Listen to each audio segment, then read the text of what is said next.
All right. Much appreciated for organizing. I know it's a difficult time. We're at the end of your third, going into the fourth quarter for you. It's going to be a lot of fun moving forward here. So, uh, on our call today to talk about REITs and real estate, I've got Ken Hurd.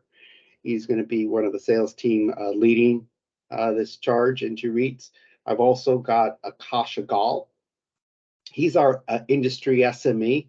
He's the person that's well acquainted with a lot that's happening on there.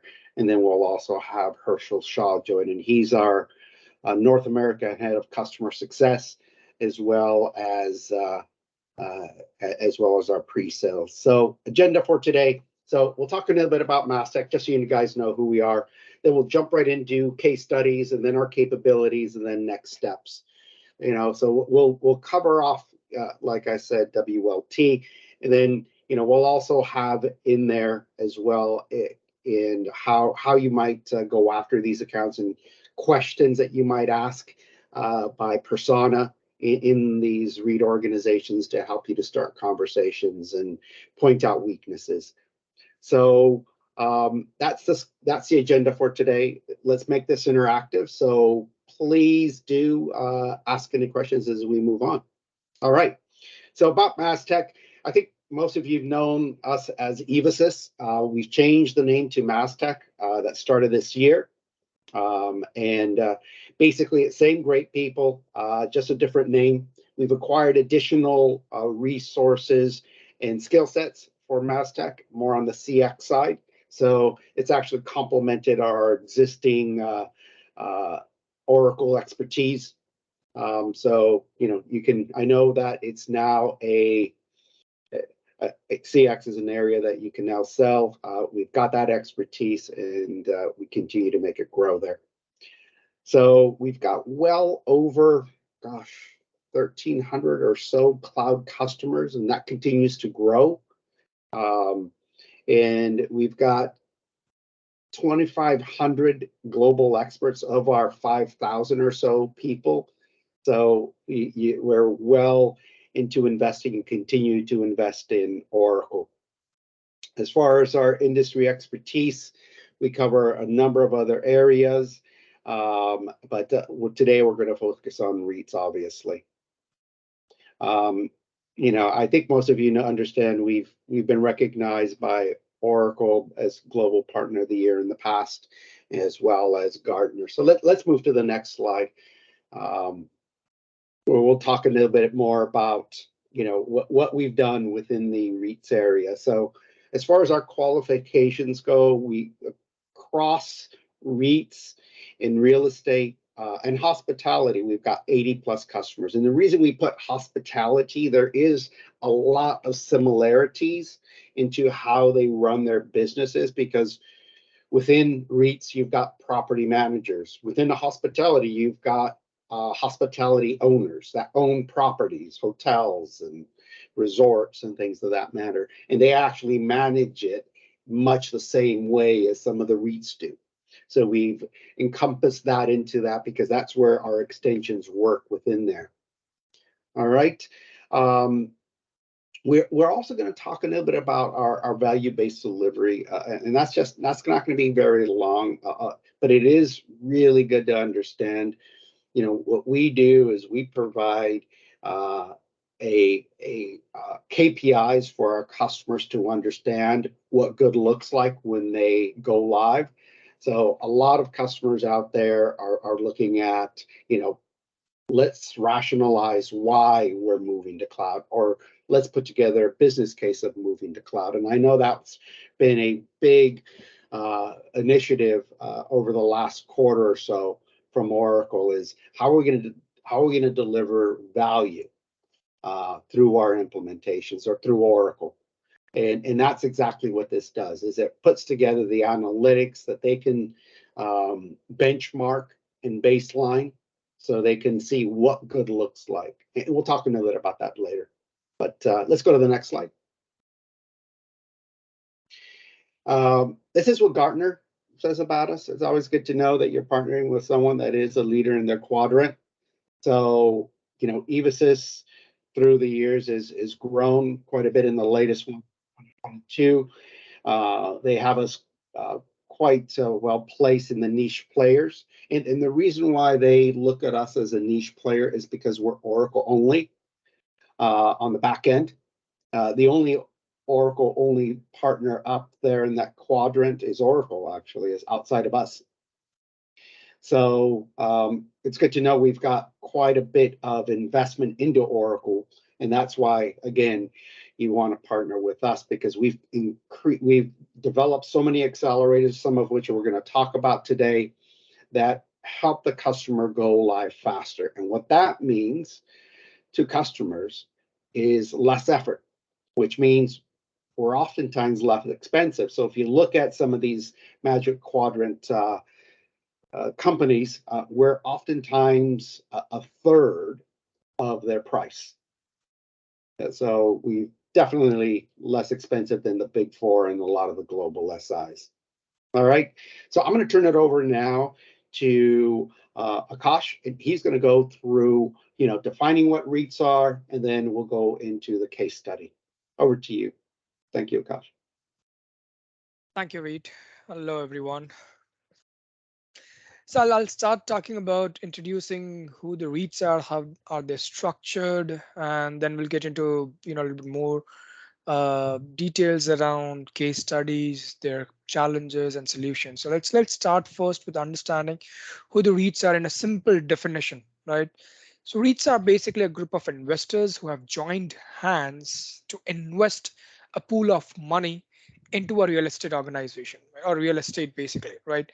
And these real estates can be a mall or an office space and a hotel or an apartment or a warehouse and many others, right? So it could be any real estate, right, depending upon what kind of pool and the fund idea is. They would invest in that particular real estate. So you would find some organizations or some REITs who are pretty much just investing in, let's say, hotels, or maybe just commercial space, right, or maybe apartments for residentials, or maybe student accommodations, right?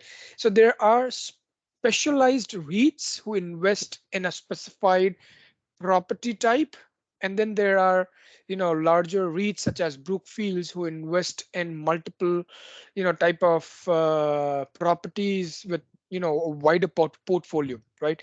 And their intent is very simple. These real estates will give them revenue via rentals and the property growth, at the value growth that it earns.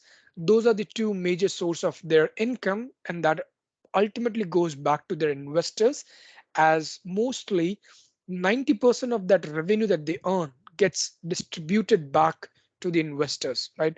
There are some legislative reasons behind it as well, but yeah, at a high level, just to understand, that's how they operate, right?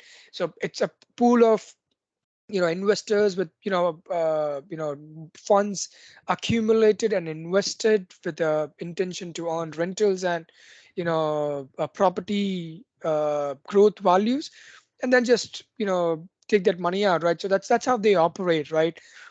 And this is the business model, right?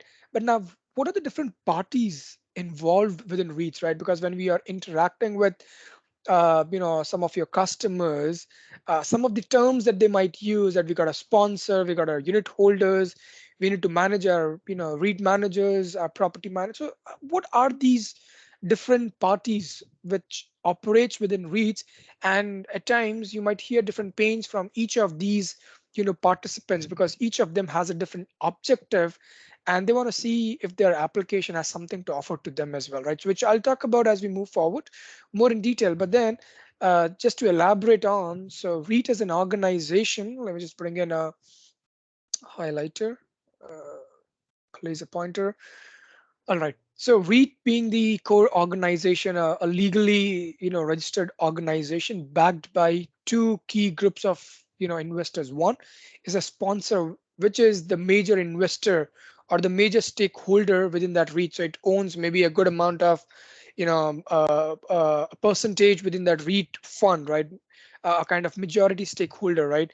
And then there are multiple small stakeholders, let's say 50, 60, or maybe 100. So there is at times REIT put down a limit that we would not have more than 100 investors within this group, right? So depending upon how they are structured and what's their model of operations, they would have different number of unit holders, and they would create a pool of fund, part of called as a capital, goes into this REIT, and they ultimately then invest.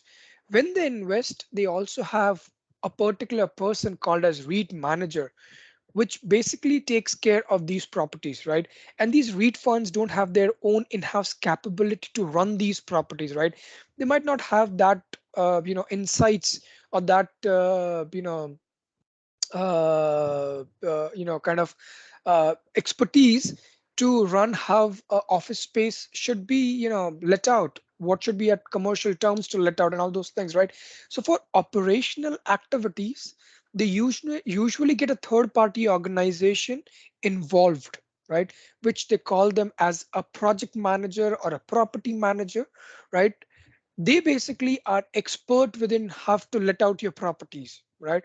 Have to make sure that you're, if you're investing in hotels, have to run a hotel, right? Those are the capabilities of property managers who do take care of the day-to-day operations.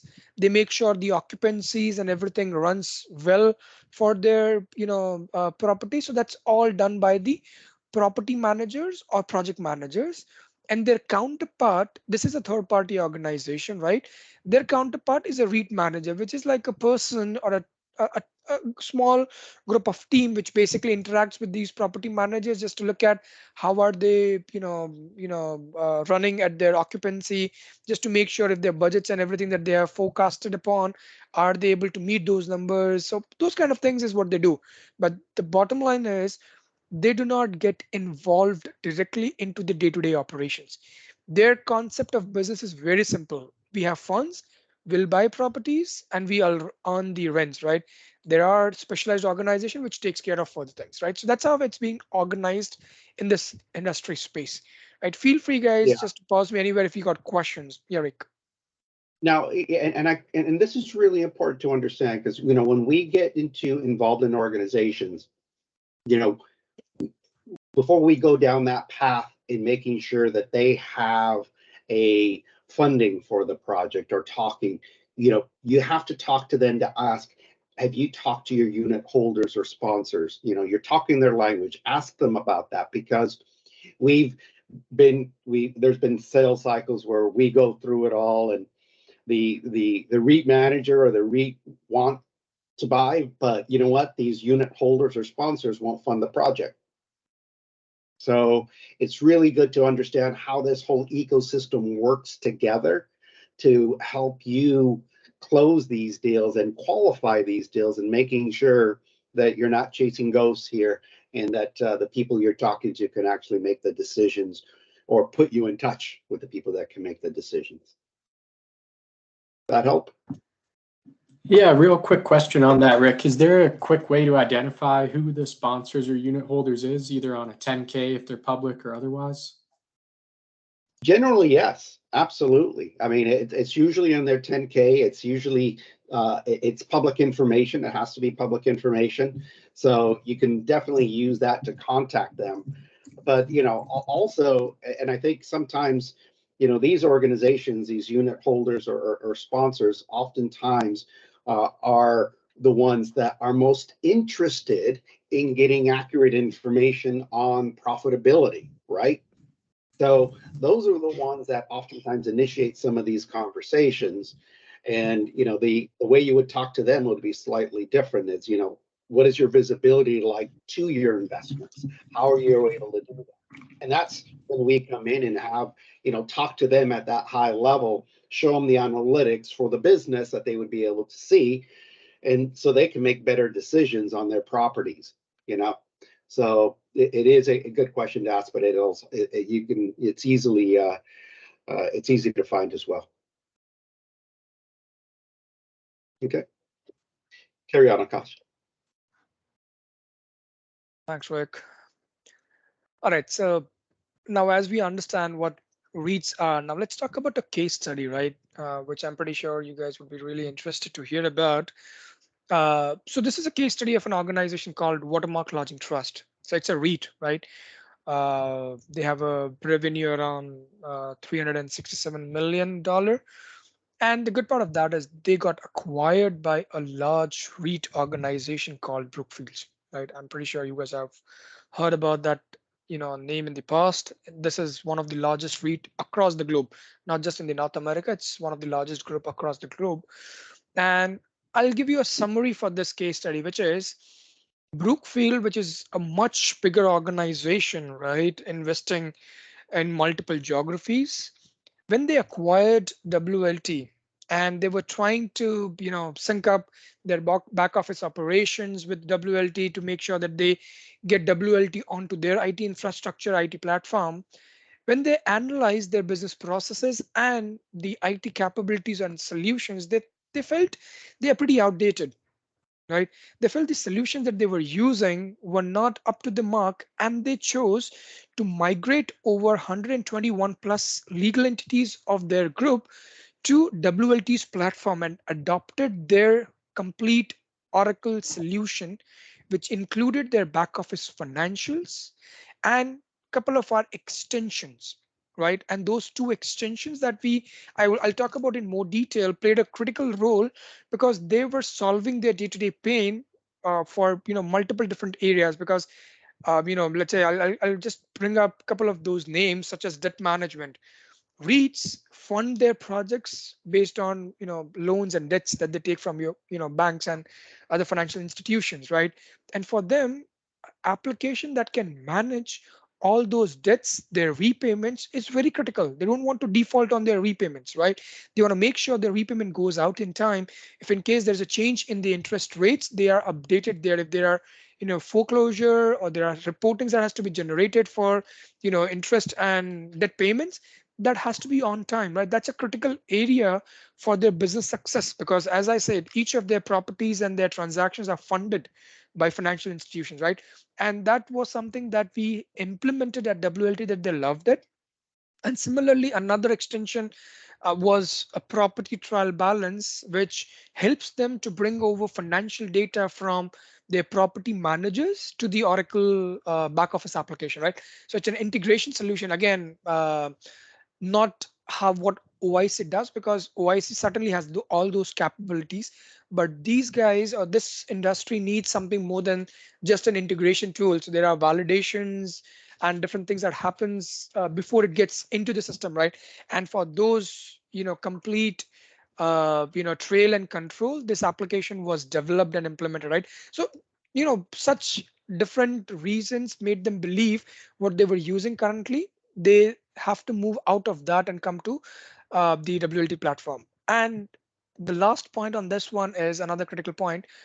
These 121 plus legal entities, they already went live with Oracle Cloud. So they were using Oracle Cloud, but then that was not implemented the way it should be. The tool has the capability, or Oracle Cloud has the capability, but it was not implemented well. And that's where they were having pains even after implementing. And that's where they thought of migrating over to the WLT's environment. So we are in the process right now to migrate over the 121 legal entities. They are going live next month.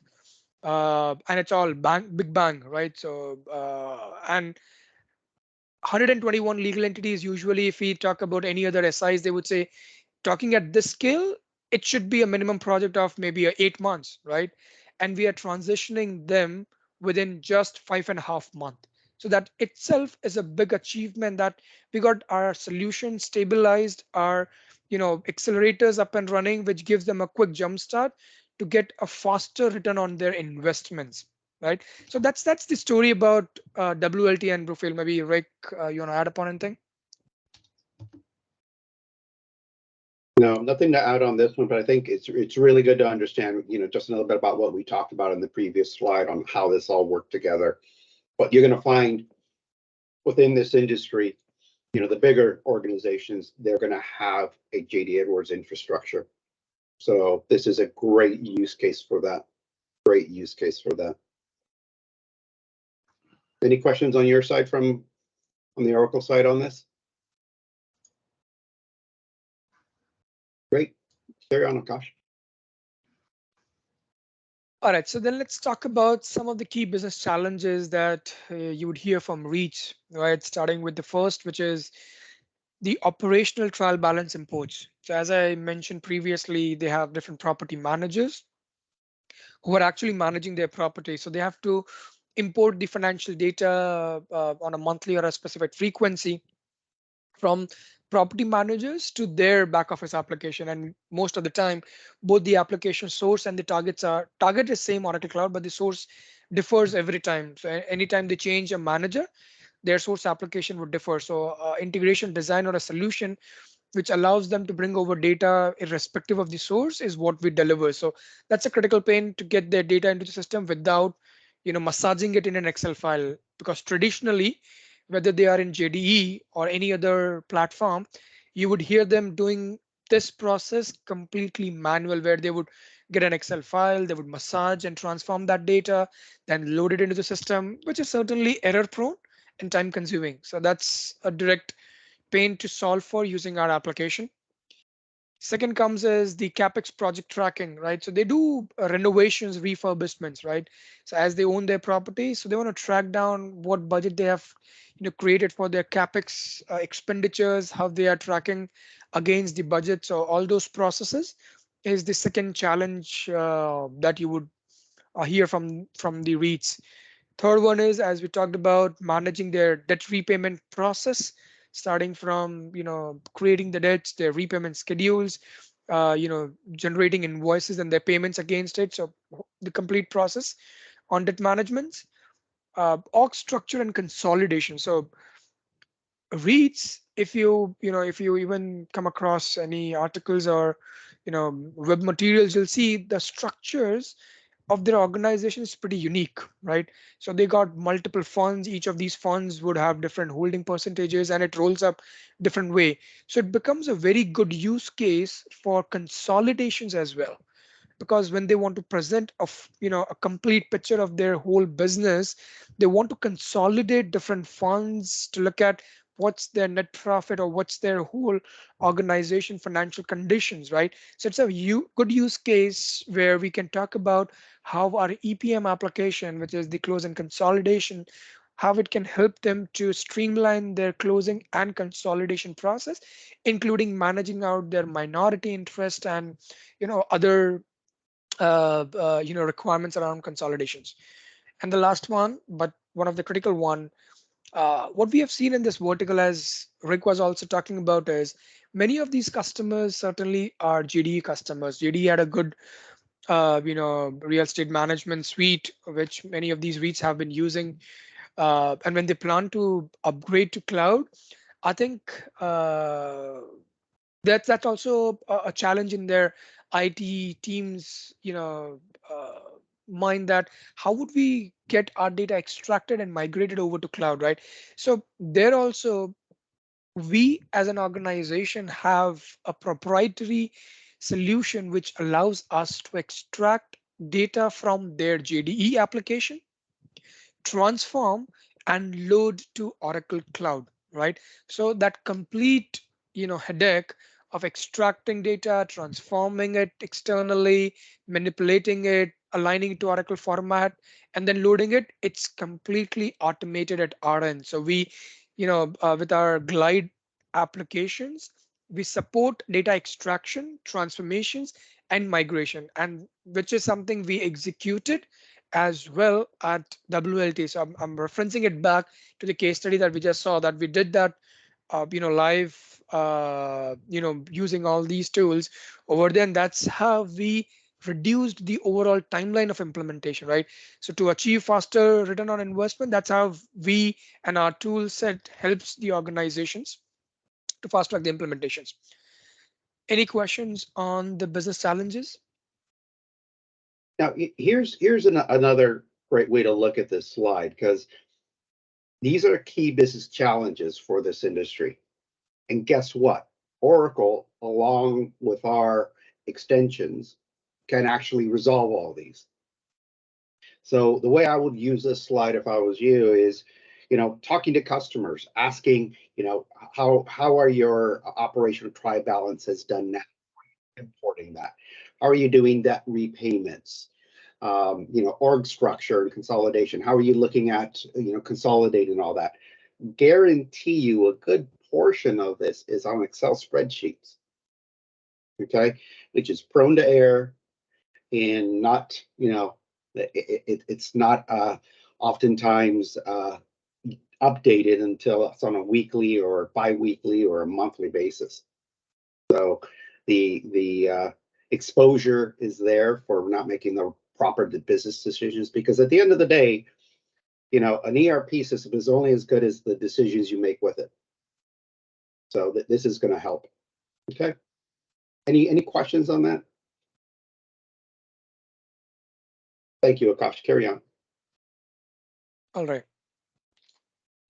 Now, just a quick glimpse on the end-to-end solutions. The different source systems are there, including the property management solution, the banks, HR systems, their payroll, their single sign-ons, all different sources that you would hear out that they are currently using.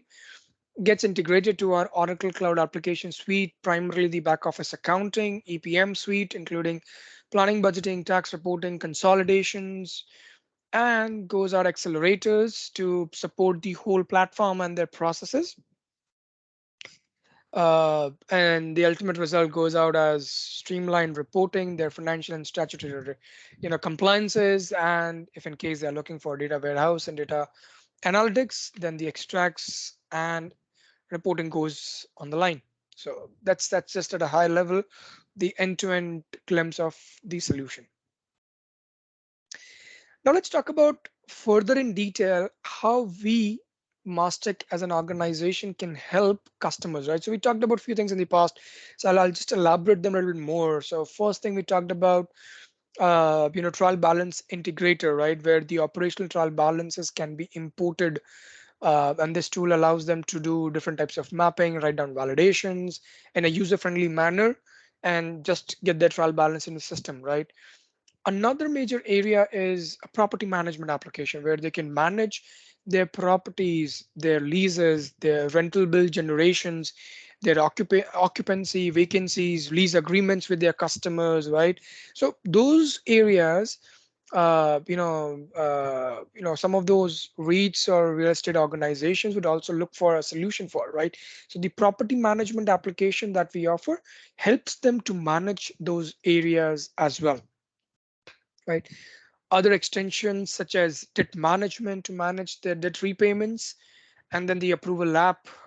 Again, this is a new addition to this whole solution offering that we had, where we have introduced a mobile application for their approvals. I know, approving transactions within cloud can be done via emails, but then there is a dedicated mobile app which is AI enabled to fast track their whole approval cycles and processes, right?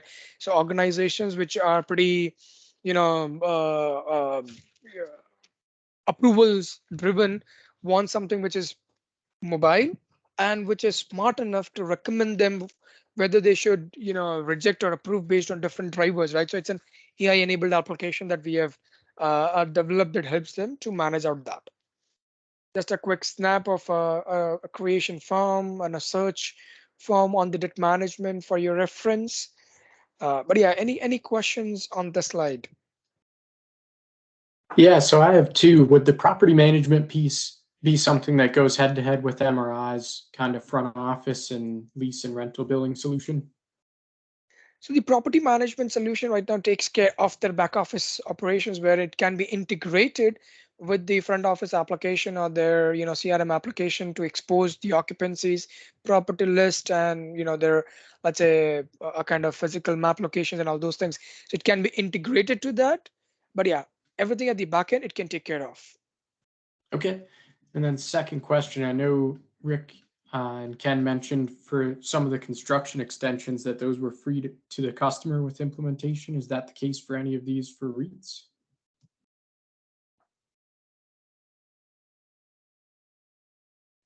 Maybe I can take that if Rick, you don't mind. So yeah, I think usually not. I think these extensions are pretty heavy extensions. Okay. And depending upon the size of the deal and things, we can certainly look at the commercial aspects. But yeah, usually they do sell out as a differentiator, and they certainly have a heavy, kind of solution offering. So it's not that expensive, to be very honest, but yeah, it certainly carries some commercial value against it. Okay, thank you. All right. Now the next set of area where we help is, as I talked about, these REITs usually are coming from a legacy JDE, right, or maybe a PeopleSoft or an EBS background. So our Glide data migrator tool, which is a proprietary application, allows us to extract, transform, and load data to Oracle Cloud in a seamless manner, right? It has a robust mechanism for reconciliations, which ensures that the data migration process is pretty, smooth. If I give an example of WLT, we migrated their 60 odd months, historical data, right? And that was all done using this tool, right? So that was a good count or a good volume of data that we migrated using this app for them. And it helps us, as I previously mentioned, it helps us to make sure that we don't end up into issues with data migration, because this is one of the critical area for a project success. And then comes the many other best practice recommendation with our experience working in this vertical and industry. Different recommendations around how your organization should be structured within Oracle Cloud, what kind of reporting packs you can generate, chart of account designs, their budgeting process, and many others, right? So it's a sort of different capabilities and best practice that we offer during our implementation cycle, so that business and organizations get a jump start. They don't have to think from scratch. Rather, it's more about adopting some of those best practices. Right. I think someone's waiting on the lobby. Maybe Rick, can you approve them, get them into the webinar? Looks like they are in the lobby right now. Yeah, Correct. they've been let in. All right. Now, another differentiator that we offer is our value-based analytics, and these are pre-packaged dashboards, right? Which targets different areas of business, which are categorized primarily in 4 areas, but it's on all different categories, right? It starts with optimizing their process, optimizing it as in what's their cycle time of their transactions, right? How long does it take to approve a transaction? How long does it take them to get their process completed, right? So these pre-built dashboards, which are plug and play, built upon OTBI, helps them to start using them from day one, right? So these are pre-packaged. They don't have to reinvent the wheel by designing a solution. So many a times when we get into implementations, customers, most of their reporting requirements gets managed using these OTBI dashboards and reporting tools itself. So they again save time in developing new reports. Yeah, there would certainly be different reporting needs which are pretty much unique to the organization, which we can certainly develop on top of this.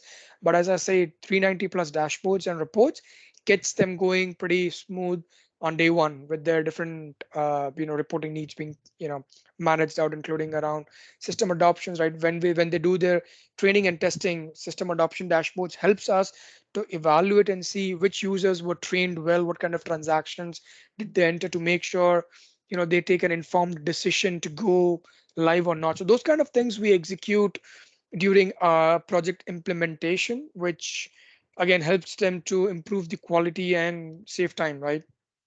So that's our value-based analytics. And then in this deck, I have added some of those leading questions that you can talk to when you're meeting a CIO, or maybe a CFO or a finance controller, to get them engaged, right? And these certainly would be, some of them certainly would be, eye opener for them. Okay, we can solve some of those pain points that we talked about previously in our slides. But yeah, I won't run through individual questions, but yeah, that would be a good start for you guys to kick off your conversations. Yeah, Rick. Yeah, Akash, let's go back to that last slide. And I apologize. I had a customer call that was urgent that I had to address. And I think there was a question to me about extensions and the price and if there's a cost associated with them. So some of our extensions have a cost to them. Most don't, though. Most don't, though. So I just want to make sure that's clarified in there. So some of these extensions that we've had pre-built for these industries, there isn't. And as a matter of fact, with a lot of these extensions, it's obviously it's a baseline for them to work with. So the extension is built, but if they need business processes added to the way they do it, because it's an extension, that it's an inherent way for us to actually customize it for them as well. Okay. So I wanted to go back to this slide for a reason, because I talked a little bit about these KPIs in the beginning and how you measure success and value realization. And I also wanted to share that we put some skin in the game here.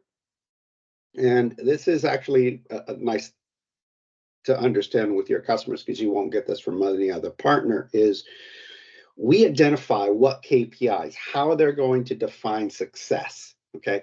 And there's certain matrices, there's certain KPIs they want to, closing the books faster, if it's system adoption, how they're using it, audit and compliance, all those 4 areas will come up with these KPIs that are pertinent and special for them, because we've got about over 180 odd KPIs they can pick from.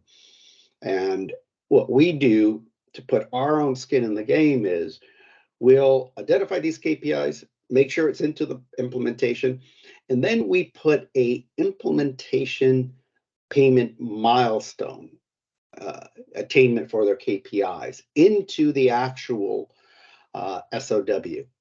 Now, what that means is up to 10% of the total project will be tied to attaining these KPIs that they're using to measure success of the project. And that's huge. For a CFO or a COO, any of the Cs, that's huge, because it's letting them know we've got skin in the game to make it successful. And oftentimes when you're in competitive bids, that's going to be something that Microsoft or any of the others aren't going to offer you. Okay. All right. So, Akash, I just wanted to make sure that you understood that. Carry on to the next slide about questions and such. And again, this is a lot of information. We're not going to go over these, but these are the sort of questions that will help you to define, where their pain points are. And oftentimes with a lot of these companies, you think about, what does the size of your IT mean? What your IT team mean? Well, oftentimes they don't have much of an IT team. They need something that is automated. They need something that is going to help them to work without hiring any more people. So, and that's what cloud does, obviously. Okay. So here's some questions for the CIO and IT. You can go to the next slide. Here's some questions for the CFO, VP Finance. So these are the finance team. And this is oftentimes, almost every time that we are working with REITs and hospitality for that matter, the request comes from the CFO or VP of Finance, because they've got multiple properties. They're working off of multiple Excel spreadsheets, real-time data. They just don't get. So understanding these are where their pain points are going to be and how they can react to these, because, this CFO has to roll up to the people that, own the properties. And they're asking this information and she's saying, just don't have it from these capabilities. So, they're making decisions that are quite delayed oftentimes because some of these reports only run on a monthly basis. Okay. Next question, next slide. So that's the end of our presentation. And, what I'd like to do is the next step is to set up some time with Ken to do some account planning and look at some joint marketing. Any questions? Michael, I know you set this up. Did this hit the mark for you? Or is there additional information you'd like to see from us? Absolutely hit the mark. Think just have to digest it all and turn it into some messaging for our team, but really appreciate you going through this in a comprehensive way, especially the background of REITs. I think a lot of us might have had questions around that, so this clarifies a lot for us. Great.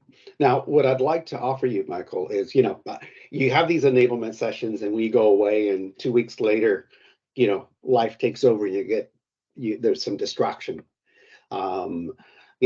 Happy to have a refresher on this in a month or so, maybe after having some questions and going after some customers, because what we don't want to do is obviously leave you with this and expect that now that you'll be much more successful. It's going to be these meetings with Ken and then additional meetings with Akash that are going to make it successful. So I'll leave that on the table if you guys want to have an additional follow-up session outside of what Ken's going to do with your account planning. Okay. Thank you, Rick.